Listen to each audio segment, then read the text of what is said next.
बच्चों, मैं कोमल सिसोदिया, आपका बिग 20 में स्वागत है। आज हम स्टार्ट कर रहे हैं 10th क्लास का 10th चैप्टर है the human I and the colourful world. ठीक है, हम इसके बारे में आज स्टडी करेंगे। तो देखो, सबसे पहले ह्यूमन आई क्या होती है। तो ह्यूमन आई एक तरह से जैसे रिफ्रैक्शन ऑफ लाइट आपने पढ़ा था, इसे प्रीवियस चैप्टर में लाइट का चैप्टर पढ़ा था, रिफ्लेक्शन एंड रिफ्रैक्शन। तो जो रिफ्रैक्शन आपने पढ़ा था, वही रिफ्रैक्शन एक तरह से गॉड गिफ्टेड है हर ह्यूमन बींग्स के लिए, जो रिफ्रैक्शन का वर्क है, क्योंकि हम रिफ्रैक्शन की हेल्प से ही जो भी चीज़ें हम देख पाते हैं। ठीक है, तो वो ह्यूमन आई भी एक तरह से कैसे वर्क करता है, रिफ्रैक्शन ऑफ लाइट, जिसकी वजह से हम जो सारी चीज़ें हैं उन चीज़ों को देख पाते हैं। क्योंकि आप एक बात बताओ कि कोई भी एक ब्यूटीफुल कलरफुल वर्ल्ड है, अगर हम आई गॉड गिफ्टेड नहीं होती तो इन सब का कोई बेनिफिट नहीं था। हम कोई लिसन कर पा रहे हैं, स्पेल कर पा रहे हैं, अगर हम चीज़ों को देख नहीं सकते तो उसका इतना ज़्यादा यूज़फुल नहीं है। ठीक है, वो सारी चीज़ें फिर हमारे लिए बेकार हैं, जितनी भी ऑप्टिकल इंस्ट्रूमेंट्स हैं। ठीक है, तो इसलिए ह्यूमन आई क्या है, रिफ्रैक्शन ऑफ लाइट की तरह वर्क करती है। वो हमारे लिए एक गॉड गिफ्टेड है, जो पहले से ही हमारे आइज़ के अंदर कुछ लेंस भी, जो रिफ्रैक्शन में आपने पढ़ा था, वो लेंस हमारे आई के अंदर पहले से ही नेचुरली होता है। ठीक है, ये इंट्रोडक्शन था। अब हम टॉपिक पे आते हैं। सबसे पहले देखो, कंस्ट्रक्शन ऑफ आई, आई को कैसे कैसे बनाया गया है, क्या क्या चीज़ें उसके अंदर होती हैं। ठीक है, तो फर्स्ट टॉपिक डालिए, कंस्ट्रक्शन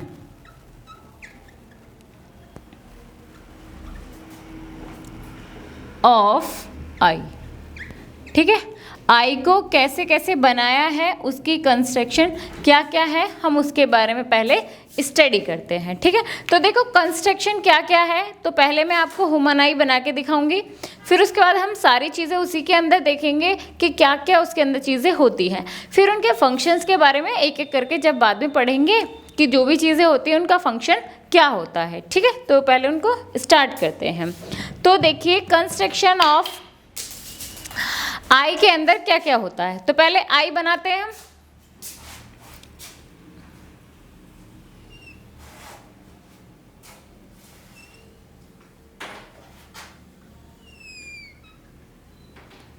ठीक है,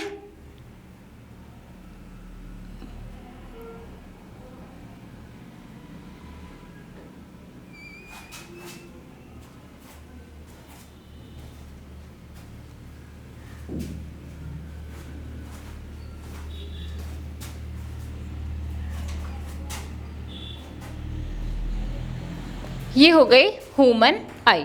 ठीक है, इसके बारे में एक एक करके पढ़ेंगे क्या क्या चीज़ें इसमें होती हैं।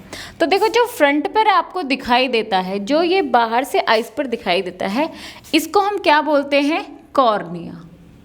क्या बोलते हैं, कॉर्निया। दिख गया। ठीक है, ये होता है कॉर्निया, जो सबसे फ्रंट पे हमें दिखाई देता है। ठीक है, जो ये मस्कुलर, ये जो मसल्स अटैच हैं, ये क्या होती है, इनको हम क्या बोलते हैं। और देखो, यहाँ पर क्या चीज़ें फिल होती है, यहाँ पर भी कुछ चीज़ फिल होती है, इसको क्या बोला जाता है, ये पीछे क्या होती है, इन सब के बारे में सारी चीज़ें पता होनी चाहिए। तो देखो, ये जो इस तरह से होता है, इसको बोलते हैं ब्लाइंड स्पॉट। Blind spot. ठीक है, मतलब हमारे आइज में जो अंदर की साइड पीछे क्या होता है, ब्लाइंड स्पॉट होता है। ये क्या होती है, नर्व सेल्स। नर्व सेल्स का वर्क क्या होता है कि जो भी चीज़ हमने देखी है, नर्व सेल्स ब्रेन से अटैच होती हैं, तो जो भी चीज़ देख रही है हमारी आइज, उनको ब्रेन तक पहुंचाने का वर्क किसका होता है, नर्व सेल का। ठीक है, यहाँ पर क्या भरा होता है, विट्रस ह्यूमर। ठीक है, और क्या क्या रह गया, ये पीछे क्या होती है आई के, रेटिना। ठीक है, और क्या क्या रह गया है, और क्या क्या रह गया है। तो देखो, ये तो सिलियरी मसल्स होते हैं, मसल्स, जिनसे क्या होता है, कॉन्वेक्स लेंस अटैच होता है, कॉन्वेक्स लेंस। ठीक है। कॉन्वेक्स लेंस के आगे आगे एक और ऐसी इस तरह से चीज़ें होती है, इनको हम, ये क्या है, इरीज, क्या होता है, इरीज। बीच में एक स्पॉट होता है जिसको हम बोलते हैं पुपिल, क्या बोलते हैं, पुपिल। और कोई चीज़ रह गई हो तो चेक कर लेना।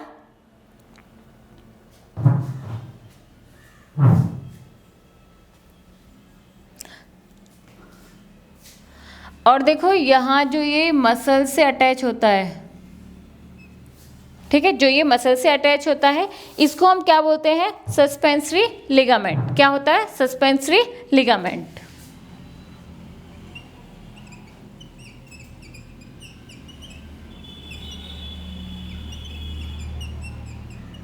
और कोई रह गया, देखो कॉर्निया हो गया, पुपिल हो गया, एक लास्ट रह गया है, इसको हम क्या बोलते हैं, देखो यहाँ पर तो होता है जो कॉन्वेक्स लेंस और रेटिना के फिल होता है बीच में, उसको हम बोलते हैं, एक जेली टाइप का फिल होता है, उसको हम विट्रस ह्यूमर बोलते हैं। और जो कॉन्वेक्स लेंस और कॉर्निया के बीच में होता है उसको हम बोलते हैं एक्वस ह्यूमर। ठीक है, सबसे पहले सारी चीज़ें आपको पता होनी चाहिए कि क्या क्या चीज़ें होती है। तो देखो बाहर से जो आप देख रहे हो आइस को, वो होता है कॉर्निया। इसके बीच में जो ये ब्लैक स्पॉट होता है, ठीक है, तो उसमें भी 2 कलर्स होते हैं। आप देखोगे थोड़ा सा ब्राउनिश होता है जो बाहर की लेयर होती है, बीच में एक बहुत छोटा सा स्मॉल होता है, जैसे ये सर्कल है, इसके अंदर इस तरह से स्पॉट होता है, ये थोड़ा सा ब्राउनिश कलर का होगा, ये बिल्कुल ब्लैक होगा। ठीक है, तो ये ब्लैक जो होता है इसी को हम बोलते हैं पुपिल। क्या बोलते हैं, प्यूपिल। और ये जो होता है थोड़ा सा जो ब्राउन कलर का होता है उसको हम बोलते हैं इरीज। क्या बोलते हैं, इरीज, IRIS, इरीज। ठीक है, सारी चीज़ें समझ में आ गई। ये है कंस्ट्रक्शन ऑफ आई। सबसे पहले डायग्राम होना चाहिए। अब मैं थोड़ा थोड़ा बता देती हूँ क्या क्या चीज़ें आपको ध्यान रखनी है। ठीक है, तो देखो पुपिल का, मैंने जो ये प्यूपिल है, प्यूपिल का वर्क क्या होता है कि प्यूपिल का जितनी भी लाइट एंटर कर रही है हमारी आइज़ के अंदर, वो वर्क किसका होता है, प्यूपिल का। ठीक है, अब इसी से अपोजिट वर्क किसका होगा, इरीज का। मीन्स इसका काम होता है लाइट को एंटर करना, इसका काम होता है आई, जितनी भी लाइट गई है उसको रिफ्लेक्ट करना कि ज़्यादा से ज़्यादा लाइट ना जाए, क्योंकि अगर ज़्यादा लाइट भी अगर एंटर कर गई तो हमारी आइज़ जल्दी से ख़राब हो जाती हैं। ठीक है, तो एक नॉर्मल वे में रहे, तो इसलिए ये दोनों अपना एक्शन रिएक्शन करते रहते हैं, एक एंटर करेगा दूसरा रिफ्लेक्ट करेगा, तो नॉर्मल रहता है। ठीक है, तो इन दोनों का फंक्शन आपको समझ में आ गया। अब चलते हैं हम कॉर्निया। कॉर्निया क्या होता है, एक आउटर कवरिंग है जो ये आई के अंदर जितनी भी चीज़ें हैं, क्योंकि देखो अगर कॉर्निया ना हो तो ये जितनी भी चीज़ें हैं इन पर डायरेक्ट अटैक हो जाएगा। ठीक है, ये क्या होता है, ट्रांसपेरेंट, क्या कहते हैं, जो कॉर्निया है वो एक ट्रांसपेरेंट सब्सटेंस है, थोड़ा सा बल्गी होता है। बल्गी मीन्स थोड़ा सा बाहर की साइड को होता है, जो मतलब आइज़ को प्रोटेक्ट करके रखता है। ठीक है, ये हो गया कॉर्निया का वर्क। एक्वस ह्यूमर क्या है, जो कॉन्वेक्स लेंस और कॉर्निया के बीच में फिल होता है जेली टाइप का लिक्विड। ठीक है, कॉन्वेक्स लेंस आप जानते ही हो, कॉन्वेक्स लेंस क्या होता है, एक तरह से कन्वर्जिंग लेंस होता है, मतलब जो लाइट है उसको सबको कन्वर्ज करता है। ठीक है, सीरियली मसल्स जिससे ये अटैच रहता है। और क्या, रेटिना। रेटिना क्या है, जो भी चीज़ें हम देखते हैं, जो भी चीज़ हमने देखी है उसकी जो इमेज बनती है वो कहाँ बनती है, रेटिना पर।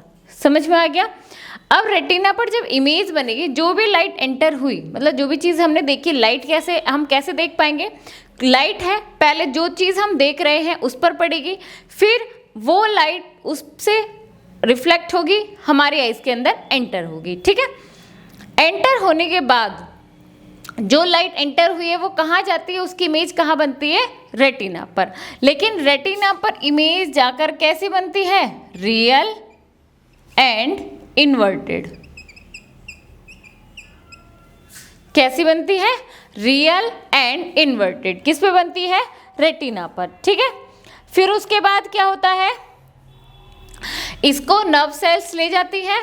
ठीक है, नर्व सेल्स का वर्क क्या होता है कि जो आइज ने देखा है, मतलब जो इमेज रेटिना पर बनी है, उसे लेकर ब्रेन तक पहुंचाने का वर्क किसका होता है? नर्व सेल्स का। ठीक है, फिर नर्व सेल्स से ब्रेन को पहुंचा दिया, ब्रेन क्या करता है? उस इमेज को, इन्वर्टेड इमेज को क्या कर देता है? इरेक्ट। तभी वो चीज़ें हमें कैसी दिखाई देती हैं? इरेक्ट, मतलब बिल्कुल सीधी दिखाई देती हैं, जैसा हम देख रहे हैं इस तरह से दिखाई देती है। तो वो वर्क कौन करता है? ब्रेन। विट्रेस ह्यूमर क्या होता है? जो कॉन्वेक्स लेंस और रेटिना के बीच में फिल होता है। क्या कोई रह गया है जिसका मैंने नहीं बताया है?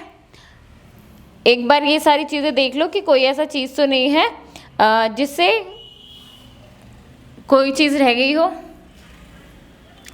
सारी चीज़ें मेरा एक्वस ह्यूमर हो गया, पुपिल हो गया, कॉर्निया इरिस ये हो गया, कॉन्वेक्स। सस्पेंसरी, देखो सस्पेंसरी लिगामेंट कुछ नहीं है, सिर्फ इसका वर्क क्या होता है कि एक साइड से, एक एंडिड से तो ये सीरियली मसल से अटैच होता है, दूसरी एंडिड से ये किससे अटैच रहता है? कॉन्वेक्स लेंस से। ठीक है, उसको हम सस्पेंसरी लिगामेंट बोलते हैं। रेटिना हो गया। ब्लाइंड स्पॉट रह गया। देखो ब्लाइंड स्पॉट क्या होता है?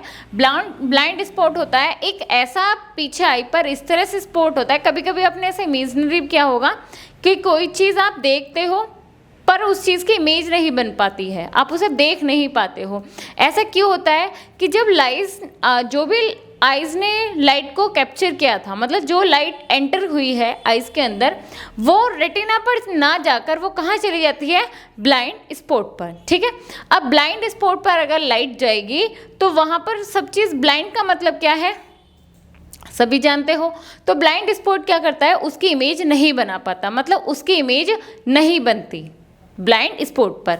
तो वो चीज़ें हमें, मतलब कुछ भी दिखता नहीं है, ब्लैक ब्लैक लगता है कि जैसे हमें कुछ दिखाई नहीं है, हमने कुछ देखा ही नहीं है। तो वो कब होता है? ये याद रखना, ब्लाइंड स्पॉट जहाँ पर उसकी इमेजेस नहीं बनती है। समझ में आ गया?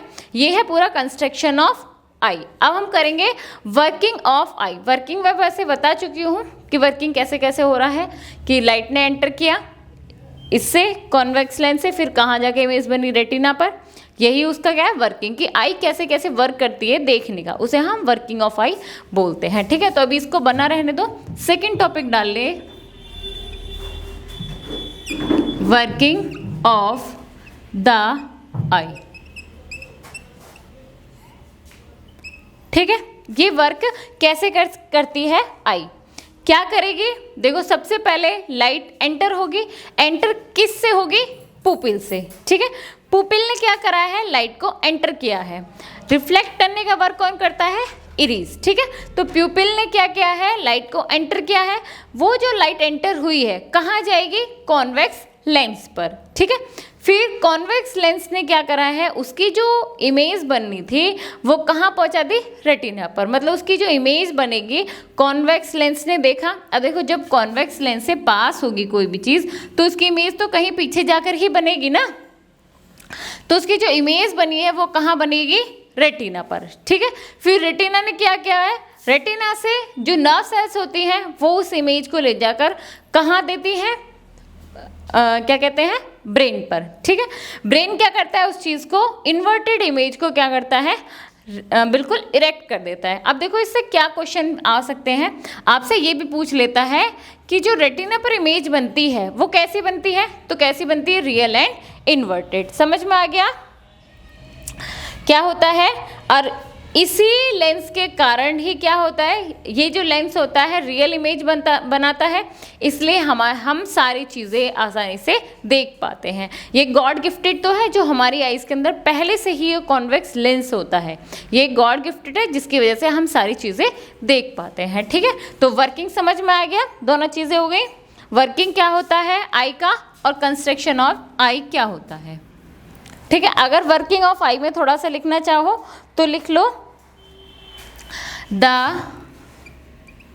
आई कंसिस्ट ऑफ द, क्या होता है? Retina. The eye consist of the,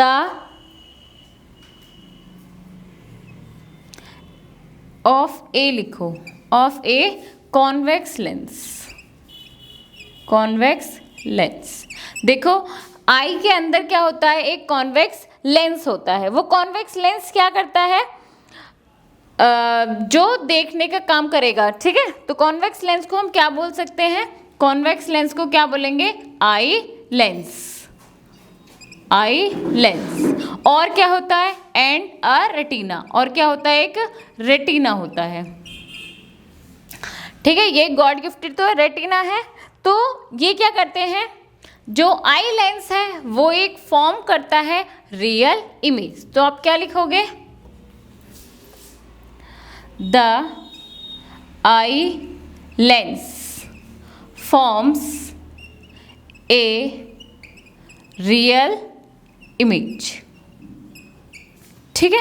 eye lens ने क्या है? एक रियल इमेज को फॉर्म किया है जो भी ऑब्जेक्ट की है, of the object on the retina, of the object on the retina. कहाँ बनती है इमेज?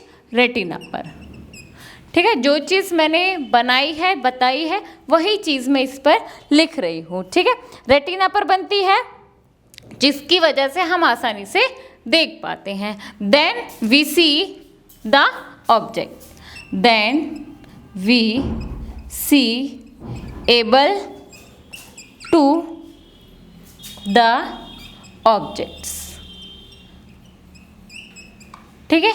ये उसका वर्किंग हो गया कि वर्किंग कैसे कैसे होता है। वर्किंग में क्या होता है कि आई के अंदर एक कॉन्वेक्स लेंस होता है जिसको हम आई लेंस बोलते हैं, एक रेटिना होता है, रेटिना को रेटिना ही बोलेंगे। फिर क्या होता है कि जो इमेज बनती है ऑब्जेक्ट की, किसी भी ऑब्जेक्ट की, वो कहाँ बनती है? रेटिना पर, ठीक है।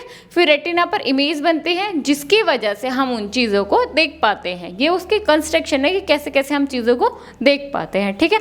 वो सब आपको पता ही है कि कितनी भी चीज़ें हो हमारी बॉडी के अंदर, उसमें नर्व सेल्स क्या हेल्प करती है? नर्व सेल्स होती हैं जो ब्रेन तक हर चीज़ को, कोई भी फंक्शन हो रहा हो पूरी बॉडी में, वो सारे जो मैसेजेस हैं उनको नर्व सेल्स ब्रेन तक पहुँचाती हैं, ठीक है। तो ये हो गया कंस्ट्रक्शन। अब आगे चलते हैं। अब हम पढ़ेंगे पुपिल और इरीज का फंक्शन। मैं आपको पुपिल और इरीज का फंक्शन बता चुकी हूँ, लेकिन जब हमारा ये टॉपिक खत्म हो जाएगा ना, मैं इसको तभी रफ करूँगी, ठीक है। क्योंकि कोई भी चीज़ सामने होगी तो उससे तुम इजीली से बना सकते हो। लिखो function of the pupil and the iris, ठीक है। इरीज और प्यूपिल का फंक्शन क्या है? अब देखो, फंक्शन मैं आपको बता चुकी हूँ, सारी चीज़ें मैंने स्टार्टिंग में आपको बता दी हैं, ठीक है। बस वन बाय वन बता रही हूँ मैं कैसे कैसे चीज़ें होती हैं। तो देखो, प्यूपिल और इरीज का फंक्शन क्या है? तो प्यूपिल का काम क्या होता है? लाइट को एंटर करना, जितनी भी लाइट आ रही है उसको कैप्चर करने का काम किसका है? प्यूपिल का। इरीज क्या करती है? उससे अपोजिट वर्क करती है, ठीक है। तो इससे एक चीज़ और देखने को आपको मिलेगी, जब भी आप प्यूपिल और इरीज को देखोगे तो दिन में और रात में थोड़ा सा देखने के टाइम में, ऐसा नहीं है कि आप रात को सोए हो आप कहोगे बढ़ गई होगी हमारी इरीज, ऐसा नहीं होगा। जिस टाइम अगर आप देखने की कैपेसिटी में आप देखोगे तो दिन के टाइम में और रात के टाइम में थोड़ा सा, बहुत बहुत मिनिमम, बहुत माइक्रो कि इतने बराबर साइज में थोड़ा सा डिफरेंट होता है प्यूपिल इरीज का साइज दिन में और प्यूपिल और इरीज का साइज रात में। क्यों होता है? देखो, रीज़न बताती हूँ। मानो ये डे है, ये नाइट है, लिखवाऊंगी, पहले समझिए, ठीक है। डे में क्या हुआ? डे में देखो दिन हो रहा है, अच्छी खासी लाइट है, कोई दिक्कत नहीं है। तो उस टाइम अगर छोटा सा भी साइज अगर होगा प्यूपिल का, प्यूपिल क्या काम करती है? एंटर करती है लाइट को। छोटा सा भी साइज अगर प्यूपिल का होगा तो उस टाइम लाइट काफ़ी अच्छी से एंटर हो जाएगी, मतलब काफ़ी लाइट एंटर होगी, ठीक है। तो डे के टाइम में क्या होगा? जब प्यूपिल का साइज है वो छोटा होता है। इरीज का, अब देखो, लाइट ज़्यादा एंटर हो जाएगी दिन के कंपेयर में, क्योंकि दिन में लाइट अच्छी है तो ज़्यादा लाइट कैप्चर कर लेता है, इसलिए इरीज को क्या करना होता है? ज़्यादा रिफ्लेक्ट करना होता है। तो इरीज का साइज लार्ज हो जाता है, ठीक है। जो इरीज है is large in size at day. दिन में क्या होता है? इरीज का साइज लार्ज हो जाता है, बड़ा हो जाता है, क्योंकि उसे रिफ्लेक्ट करना ज़्यादा होता है। अब तुम यही प्रोसेस आप रात में कर लो। रात के टाइम में क्या है, डिम लाइट है, कम है लाइट, तो एंटर करने के लिए जब ज़्यादा लाइट होगी, मानो हल्की हल्की सी ब्लैक एंड वाइट हो रहा है, तो आपको कोई भी चीज़ें नहीं दिखाई देंगी। लाइट होगी तो डिम लाइट में क्या होगा, साइज जो प्यूपिल का है वो थोड़ा सा बढ़ जाता है, क्योंकि उसको आप देखने कभी कभी कोशिश करते हो, आप ऐसा खुद भी देखते होगे कि कोई रात टाइम में अगर हम देखने की कोशिश करते हैं तो हमें बहुत फोकस करना होता है। इसका मतलब इरिस का साइज थोड़ा सा, जो प्यूपिल है उसका साइज क्या होता है, थोड़ा सा बड़ा हो जाता है दिन से, ठीक है। और जो इसलिए जब बहुत मुश्किल से लाइट जा रही है तो लाइट बहुत कम एंटर हो रही है, तो इरिस को भी रिफ्लेक्ट कम करना है, इसलिए उसका साइज थोड़ा सा छोटा हो जाता है। मीन्स ये साइज दोनों का एक्यूरेट रहेगा, बराबर ही रहेगा, सिर्फ चेंज किसका होता है, प्यूपिल और इरिस का। अब इरिस का साइज रात में क्या हो जाता है, iris is small in size at night. Night में क्या हो जाएगा, इसका साइज छोटा हो जाएगा, और इससे अपोजिट किसका साइज होगा, प्यूपिल का। समझ में आ गया, ये दोनों फंक्शन है प्यूपिल के और इरिस के। तो इसमें लिखिए आप,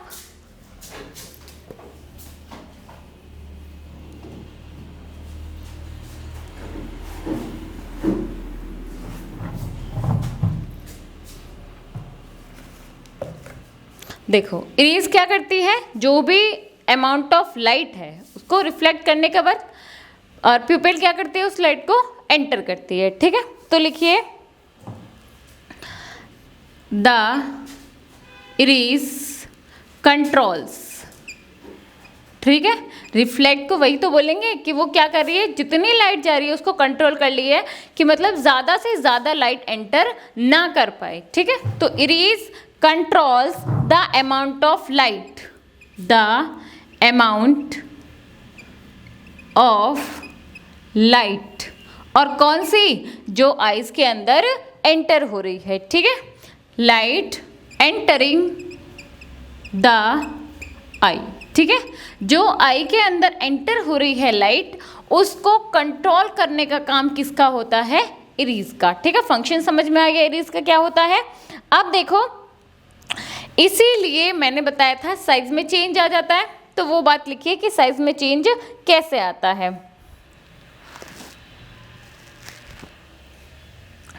if the amount of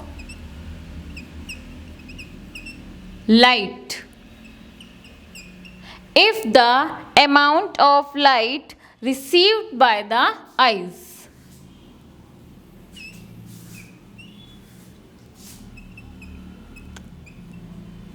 received by the eyes, if the amount of light received by the eyes is large, ठीक है, is large।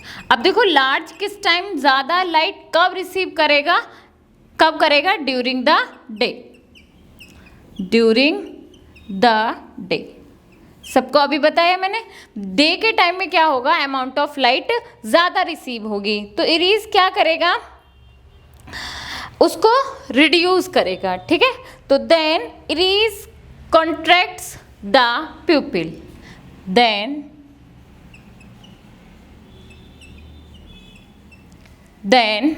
Erase contracts the pupil, ठीक है, contracts the pupil,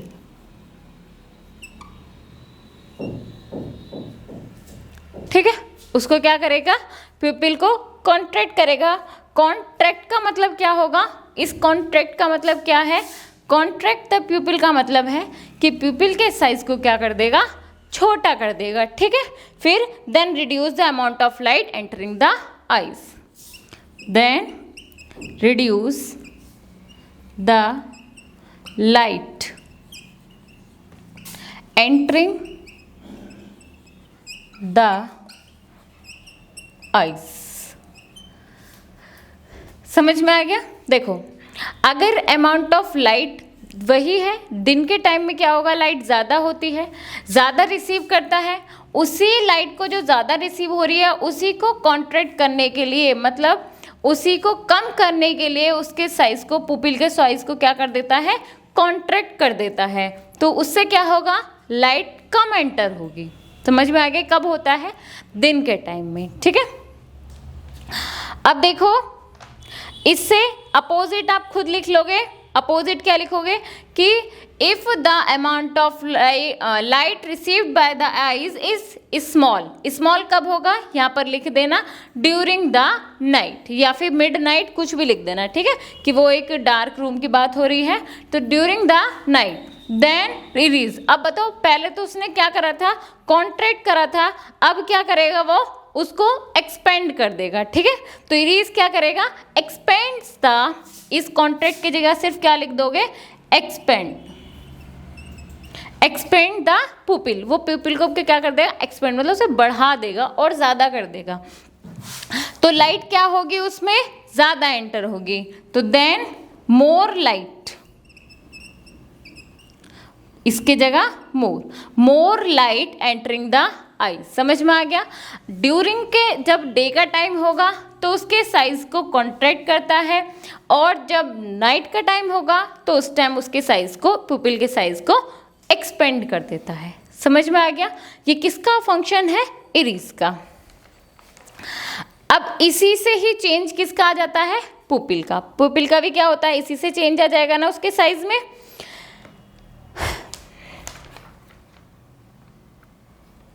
ठीक है, तो प्यूपिल का इरीज कंट्रोल्स करती है, प्यूपिल क्या करती है, एंटरिंग द लाइट। तो आप लिख देना the प्यूपिल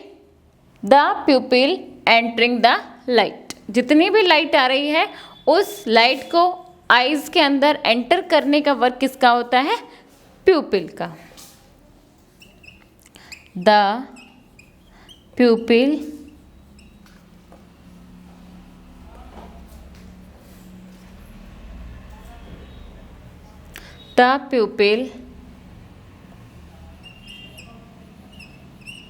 enters the light।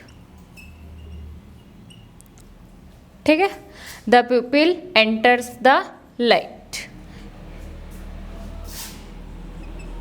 in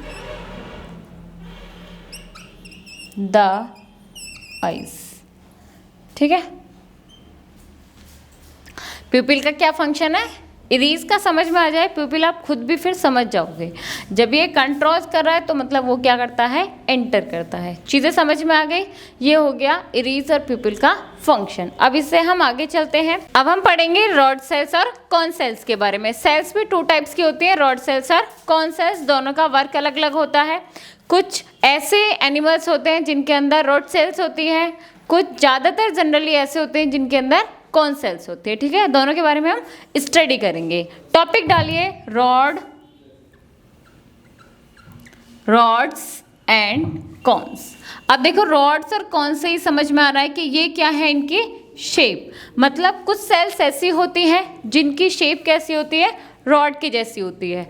कुछ ऐसे होते हैं जिनकी शेप कैसी होती है, कॉन्स की जैसी होती है। ठीक है, तो रॉड सेल्स और कॉन सेल्स दोनों के बारे में हम पढ़ते हैं। ठीक है, तो देखो जो कैसे हमें रॉड सेल्स और कॉन सेल्स की ज़रूरत हुई, तो देखो जब रेटिना पर इमेजेस बनती हैं तो उनको देखने के लिए हमें सेंसरी सेल्स चाहिए होती है।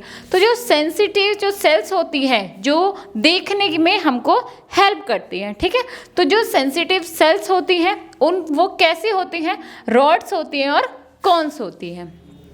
ठीक है, जो रेटिना पर इमेज बनी है वो इमेज हम कैसे देख पा रहे हैं, हमें इमेज कैसे दिख रही है, क्योंकि लाइट एंटर कर दे, जब तक इमेज हमारे माइंड तक नहीं पहुंचेगी तो वो चीज़ हमको नहीं दिखाई देगी, हम उसे नहीं इमेज कर पाएंगे कि ये चीज़ यहाँ पर बन रही है। ठीक है, तो उसमें क्या होता है, तो लाइट सेंसिटिव कुछ सेल्स होती हैं, तो वो सेल्स कौन सी होती हैं, रॉड्स और कॉन्स। 2 टाइप्स की सेल्स होती हैं, इनके बारे में अब हम आगे स्टडी करते हैं। ठीक है, अब देखो रॉड सेल्स कैसी होंगी, जो रॉड शेप की होती हैं। ठीक है, तो पहले रॉड सेल्स के बारे में पढ़ते हैं।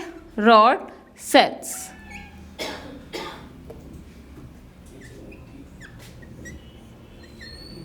ठीक है, पहले रॉड सेल्स के बारे में पढ़ते हैं। रॉड सेल्स कौन सी होती हैं? जो रॉड शेप्ड की होती हैं।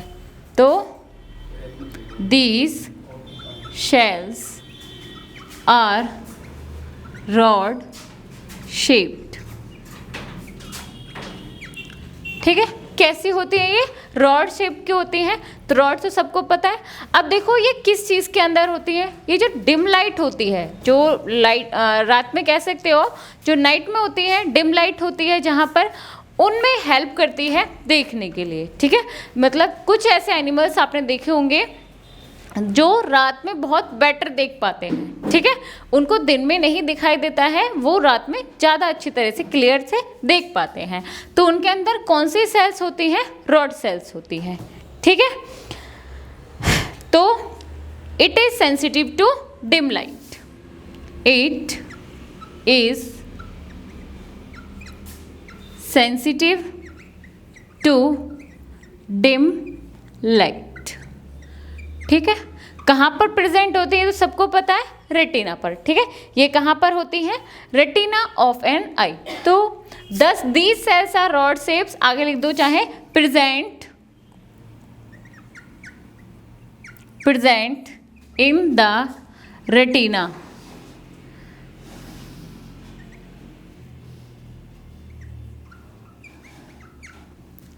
ठीक है, कहाँ पर होती है ये? रेटिना में प्रेजेंट होती हैं, आई में। ठीक है, तो देखो सेल्स रॉड शेप की है, रेटिना पर होती हैं, और ये किस चीज़ को, मतलब किस चीज़ को देखने में कहाँ पर हेल्प करती है, कैसी लाइट में ये अच्छा देख पाती हैं? डिम लाइट में। ठीक है, एग्जाम्पल आपने आउल देखा होगा। तो आउल को हम क्यों कहते हैं कि रात में अच्छा देख पाता है, दिन में नहीं देख पाता है? क्योंकि उसके अंदर कौन सी सेल्स होती हैं? Rod sales. ठीक है, और रॉड सेल्स डिम लाइट देखने में अच्छा बेटर देख पाती हैं, वो इतना कौन सेल्स में नहीं देख पाएंगे। ठीक है, और एक और बात, जो ये रॉड सेल्स होती हैं, इनको क्या लगता है? जिनके अंदर रॉड सेल्स होती हैं उनके अंदर ये लगता है कि जो वर्ल्ड है सिर्फ ये ब्लैक एंड वाइट ही है, मतलब ये देख पाते हैं, अच्छा देख पाते हैं, काफ़ी दूर तक भी देख सकते हैं, लेकिन ये सिर्फ only black and white colour ही देख पाते हैं। तो इनको ऐसा लगता है जो ये वर्ल्ड है ये सिर्फ only black and white colour का ही है। ठीक है, उनको क्योंकि 2 ही कलर दिखाई देते हैं जो रात में देख पाते हैं। क्योंकि ये कोई भी चीज़ हो, आप खुद भी इमेज करो, अगर आप लाइट को ऑफ कर दोगे सब चीज़ आपको ये तो ब्लैक वाइट यही कलर दिखाई देंगे, कलरफुल थिंग्स आपको नहीं दिखाई देती हैं। तो जिनके अंदर रॉड सेल्स होती है वो सेंसिटिव टू डिम लाइट तो है कि वो डिम लाइट में देख पाते हैं, लेकिन वो सिर्फ only black and white colour ही देख पाते हैं। ठीक है, अब चलते हैं हम कॉर्न सेल्स। तो कॉर्न सेल्स है तो ये कैसी शेप्ड की होंगी? कॉर्न शेप्ड की। तो these cells are cone shaped. ठीक है, और कहाँ पर प्रेजेंट होती है? रेटिना पर। Present in the retina of an eye. ठीक है, आई के रेटिना में ये प्रेजेंट होती हैं सेल्स। ठीक है, अब देखो ये किसको देख पाती हैं? जो लाइट है, जो एक बेटर लाइट है, ये वहाँ पर इजीली से देख पाती हैं, जो ये कॉर्न सेल्स होती हैं। ठीक है, तो क्या लिखोगे आप? दे आर सेंसिटिव, या फिर these cells are sensitive to bright light. जहाँ पर अच्छी लाइट है, ब्राइट लाइट है, वहाँ पर ये सेंसिटिव है, मतलब उस चीज़ में ये देख पाती हैं जब एक बेटर लाइट होगी। ठीक है, तो देखो इसीलिए इनको जो भी ऑब्जेक्ट्स होते हैं वो कैसे लगते हैं? बिल्कुल कलरफुल थिंग्स हम आसानी से देख पाते हैं। ठीक है, तो आप लिखिए कॉर्न सेल्स क्या करती है? ये कलर्स को देखने में हेल्प करती है। तो cone cells cause sensitive to colour. ठीक है, जितने भी हम कलर्स को देख पाते हैं, ऑब्जेक्ट का जो भी कलर होगा उसको हम कैसे देख पाते हैं? उनके अंदर कौन सी सेल्स होती हैं? Cone cells. ठीक है, cone cells cause sensitive to colour of objects of an eye. ठीक है, आई को हम कैसे देख पाएंगे, मतलब आई को हम कैसे, कोई भी चीज़ कलरफुल क्यों दिखाई देती है, तो वो क्यों दिखाई देती है, क्योंकि उसके अंदर कैसी सेल्स होती हैं, कौन सेल्स होती हैं। ठीक है, तो और इसका बेस्ट एग्जाम्पल क्या होता है, इसका बेस्ट एग्जाम्पल क्या है, जितने भी ह्यूमन बीइंग्स होते हैं और भी बहुत सारे एनिमल्स हैं, ज़्यादातर मतलब मोस्टली जो एनिमल्स हैं सबके अंदर कौन सेल्स होती हैं, लेकिन कौन सेल्स कभी भी डिम लाइट में कोई फंक्शन नहीं करती। ठीक है, तो cone cells do not function, या फिर एनी फंक्शन लिख सकते हो इन डिम लाइट।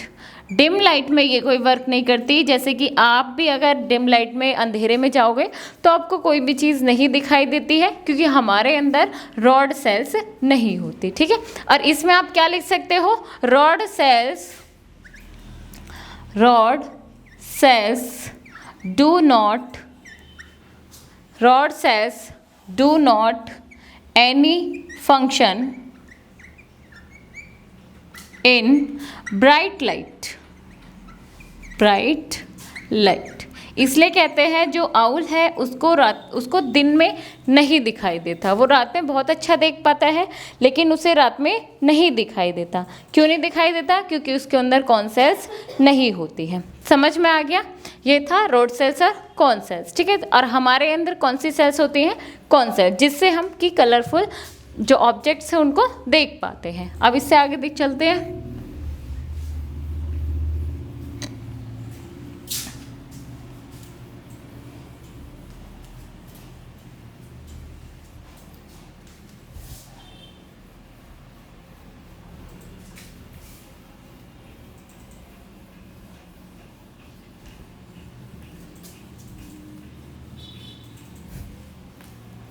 अब देखो इससे आगे चलते हैं। एक चीज होती है जिसको हम क्या बोलते हैं, एकोमोडेशन। क्या बोलते हैं, एकोमोडेशन।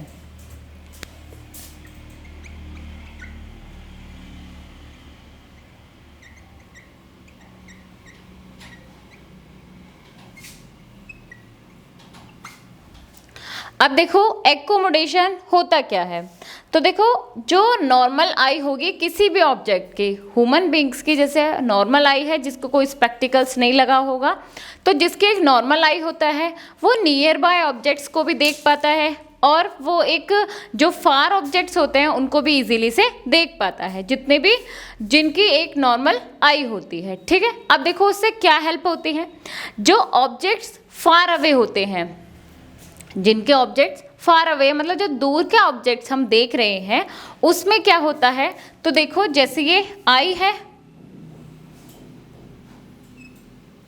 ठीक है, तो इसमें क्या होगा, जो फार ऑब्जेक्ट्स होंगे मींस जो दूर से ऑब्जेक्ट्स आ रहे हैं तो वो एक तरह से क्या है, डाइवर्जिंग है, मतलब दूर है। तो अब हमको ऐसा लगता है जब वो बहुत टाइम से चल के आ रहे हैं तो कुछ टाइम बाद ऐसा होता है कि वो एक पैरेलल पाथ को फॉलो कर लेते हैं। कैसे आते हैं वो, पैरेलल पाथ। अब जो पैरेलल लाइंस हैं उनको कन्वर्ट करने के लिए क्या लगाया होता है, हमारे आईज के अंदर क्या होता है, कॉन्वेक्स लेंस। समझ में आ गया, जो आईज हैं उनके अंदर कॉन्वेक्स लेंस होता है और कॉन्वेक्स लेंस क्या काम करता है, कन्वर्जिंग का वर्क करता है। ठीक है, तो समझ में आ गया कि जो नॉर्मल पर्सन है वो एक डिस्टिंक्ट ऑब्जेक्ट कैसे देख पाता है, कि कोई डिस्टिंक्ट ऑब्जेक्ट्स है तो दूर से जैसे उसकी लाइट आ रही है कुछ टाइम बाद वो पैरेलल हो जाती है, उन पैरेलल लाइंस को कन्वर्ट्स करने के लिए हम कॉन्वेक्स लेंस का यूज़ करते हैं। आपने ये रिफ्रैक्शन में पढ़ा था, यही हमारी आई करती है, इसलिए मैंने स्टार्टिंग में बताया था आई कैसा शो करती है, रिफ्रैक्शन ऑफ लाइट की तरह वो वर्क करती है। समझ में आ गया। अब सेकंड देखो, सेकंड क्या है, अगर कोई नियर बाय एक ऑब्जेक्ट है, ये तो फार वाली थी, ये मानो कोई एक नियर बाय ऑब्जेक्ट है, ठीक है। अब यहाँ से लाइट, अगर मानो यहाँ से लाइट अब डिस्ट्रैक्ट होगी, लाइट यहाँ से आई है तो ये भी इस तरह से डाइवर्स होगी, कोई भी चीज़ क्या है, ये डाइवर्स हो रही है। इस डाइवर्स लाइट को जल्दी से कन्वर्ट्स करने के लिए भी हमारे आईज के अंदर क्या होता है, एक कॉन्वेक्स लेंस होता है। समझ में आ गया? कॉन्वेक्स लेंस वैसे तो आपने रिफ्रैक्शन में क्या करा है कि वो कन्वर्जिंग होता है, करता वो कन्वर्ज है, लेकिन फार ऑब्जेक्ट हो या क्लोज ऑब्जेक्ट हो उनको कैसे करता है, उनके मैंने दोनों एग्जाम्पल आपको बता दिए कि वो कैसे कैसे ऑब्जेक्ट्स वर्क करते हैं। नियर बाय है तो वो डाइवर्स हो रही हैं, उनको कन्वर्ट्स करने के लिए क्या लगा होता है, कॉन्वेक्स लेंस लगा होता है। अगर कोई फार से चीज़ आ रही है, डिस्टिंक्ट ऑब्जेक्ट्स हैं, तो उनका क्या होता है कि वो डिस्टिंक्ट ऑब्जेक्ट पैरेलल आती हैं, उनको कन्वर्ट्स करने के लिए कॉन्वेक्स लेंस आई के अंदर होता है। मतलब जो एक नॉर्मल पर्सन है वो फार की भी चीज़ें और नियर बाय थिंग्स को भी, दोनों को भी इजीली वो देख लेता है। ठीक है, तो वो किसकी वजह से देख पाता है, एकोमोडेशन की। तो लिखिए एकोमोडेशन में आप क्या लिखोगे, a normal I can see the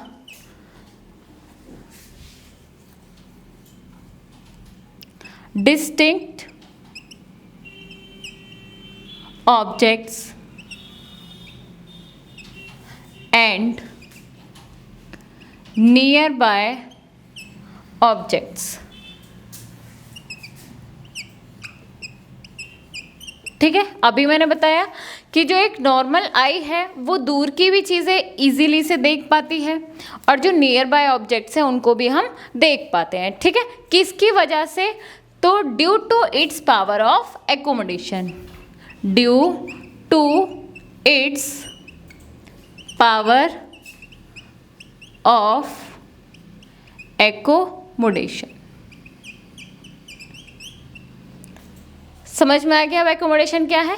accommodation मतलब वो है कि जो आईज के अंदर एक पावर होती है जिसकी हेल्प से नियर बाय ऑब्जेक्ट्स और फार ऑब्जेक्ट्स दोनों को हम इजीली से नॉर्मल पर्सन एक देख पाता है। ठीक है, दोनों का मैंने एग्जाम्पल भी आपको बता दिया कि अगर कोई फार डिस्टिंक्ट ऑब्जेक्ट्स के आएंगी लाइट तो वो पैरेलल आती है, उनको कन्वर्ट्स करने के लिए कॉन्वेक्स लेंस का यूज़ होता है। अगर कोई नियर बाय ऑब्जेक्ट्स हैं तो उनकी लाइट डाइवर्स होती है, उस डाइवर्जिंग लाइट को कन्वर्ट्स करने के लिए एक कन्वर्जिंग लेंस होता है जो नॉर्मल आई के अंदर होता है। तो दोनों ही वर्क उसके अंदर होते हैं। तो एकोमोडेशन आपको समझ में आ गया। एकोमोडेशन क्या करता है, सबसे मेन चीज़ क्या होता है कि नियर बाय ऑब्जेक्ट्स और जो फार ऑब्जेक्ट्स हैं, डिस्टिंक्ट ऑब्जेक्ट्स हैं, उनको देखने के लिए वो जो कॉन्वेक्स लेंस की फोकल लेंथ है उसको चेंज कर लेता है। मींस अगर कोई डिस्टिंक्ट ऑब्जेक्ट आ रही है, दूर से अगर ऑब्जेक्ट आ रही है, तो ये बताओ कि जो उसका आई लेंस है वो थिन होता है या थिक होता है, तो वो नॉर्मल वे में चलता है। ठीक है, मतलब वो थिन रहता है। तो ये दोनों बातें लिखिए कि अगर कोई ऑब्जेक्ट नियर फार अवे है, देखो कैसे होता है, दोनों की मैं इमेज बनाती हूँ। ये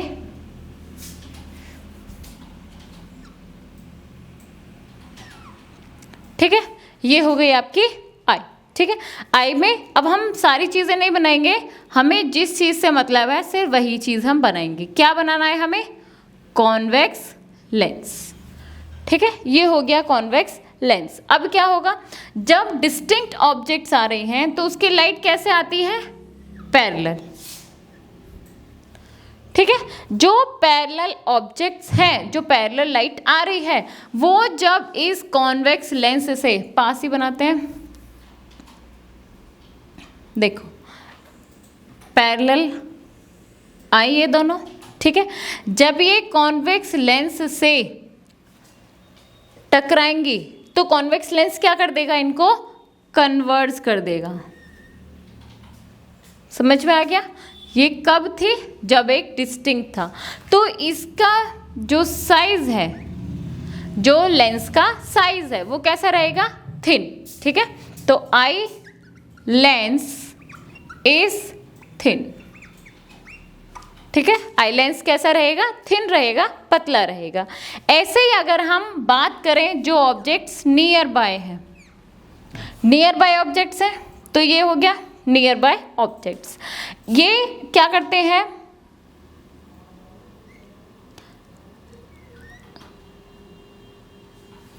अब देखो क्या होगा, नियर बाय ऑब्जेक्ट्स है तो ये डाइवर्स करेंगी। अब इस डाइवर्स जो हो रही है, कॉन्वेक्स लेंस क्या कर देगा, इनको कन्वर्स कर देगा दोबारा से। समझ में आ गया? तो इस टाइम कन्वर्ट्स करने के लिए देखो सीधी आ रही है, कन्वर्ट्स करना है, नॉर्मल वे है, कुछ नहीं करना, तो इसलिए वो नॉर्मल रहता है, रिलैक्स रहता है जिस टाइम डिस्टिंक्ट ऑब्जेक्ट उसको देखनी होती है। जो नियर बाय ऑब्जेक्ट्स होती हैं तो उनको देखने के लिए, कन्वर्ट्स करने के लिए उसको थोड़ी पावर की ज़रूरत होती है, इसलिए यहाँ पर इसका जो साइज़ है, आई लेंस है, वो कैसा हो जाता है, थिक। ठीक है, फार ऑब्जेक्ट्स में थिन रहेगा, नियर बाय ऑब्जेक्ट्स में कैसा रहेगा, थिक रहेगा। ठीक है, अब देखो इसी फोकल लेंथ को चेंज करने को कहते हैं हम एकोमोडेशन। ठीक है, कि जो आई लेंस है फार ऑब्जेक्ट और नियर बाय ऑब्जेक्ट्स देखती है, तो उस टाइम क्या होता है, जो आई लेंस है, जो कॉन्वेक्स लेंस है, उसकी फोकल लेंथ चेंज होती है, उसी चेंज को, फोकल लेंथ को हम क्या बोलते हैं, एकोमोडेशन। ठीक है, तो इसकी डेफिनेशन लिखिए एकोमोडेशन की क्या होती है,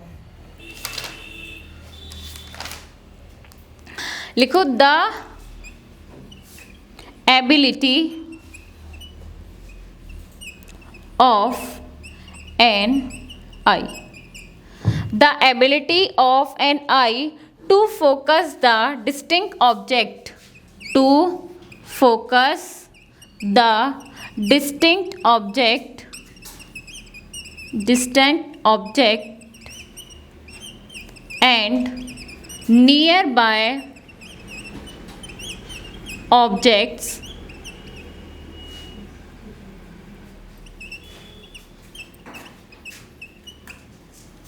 ठीक है, डिस्टेंट के ऑब्जेक्ट हो या फिर नियर बाय ऑब्जेक्ट हो, दोनों को देखने के लिए रेटिना पर वो क्या करता है, अपनी फोकल लेंथ को चेंज करता है। तो the ability of an eye to focus the distinct objects and nearby objects on the retina by changing the, on the retina by changing the focal length. ठीक है, उसकी जो focal length है वो change होती है, और focal length किसकी, उसकी लेंस की, focal length, changing of focal length of its lens. Lens कौन सा होता है, कन्वर्जिंग लेंस या फिर कॉन्वेक्स लेंस, आप दोनों लिख सकते हो। इसी को हम क्या बोलते हैं, accommodation, is called accommodation.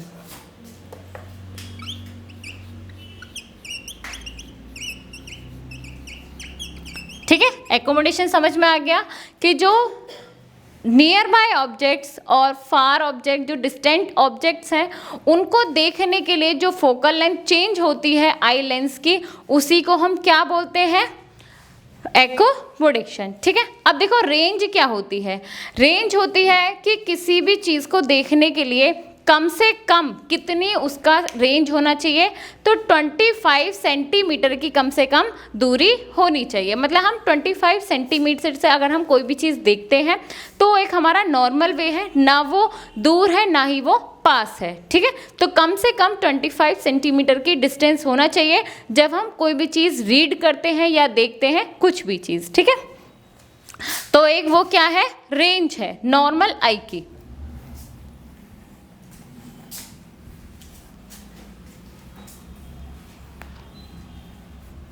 Topic डालिए, range of vision.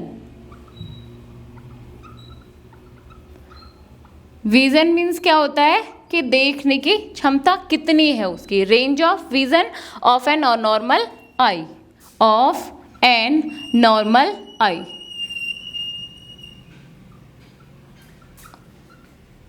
Normal eye को देखने के लिए कितनी उसकी रेंज होनी चाहिए, तो मिनिमम डिस्टेंस कितना हो चाहिए, 25 सेंटीमीटर, कम से कम 25 सेंटीमीटर होना चाहिए।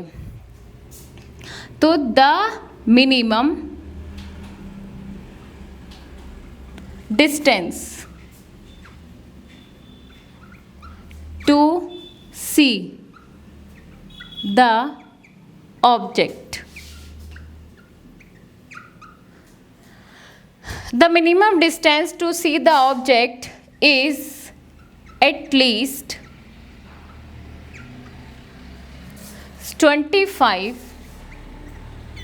सेंटीमीटर। ठीक है, मतलब जो देख रहा है और जिस चीज़ को तुम देख रहे हो उनके बीच में मिनिमम से मिनिमम 25 सेंटीमीटर का क्या होना चाहिए, डिस्टेंस होना चाहिए। ठीक है, उसी को हम रेंज ऑफ विजन बोलते हैं। ठीक है, अब इससे ज़्यादा आप कितना भी हो, जितनी दूर तक आप देख सको, वो सब अकॉर्डिंग टू उसकी आइज़ का कितना है, कितनी रेंज है, कितना उसका एकोमोडेशन है, कितनी उसकी पावर है, उसके अकॉर्डिंग है। कम से कम 25 सेंटीमीटर होना चाहिए। ठीक है, आज के लिए इतना ही। बाकी जो भी चीज़ें हैं वो हम नेक्स्ट वीडियो में पढ़ेंगे। Thank you.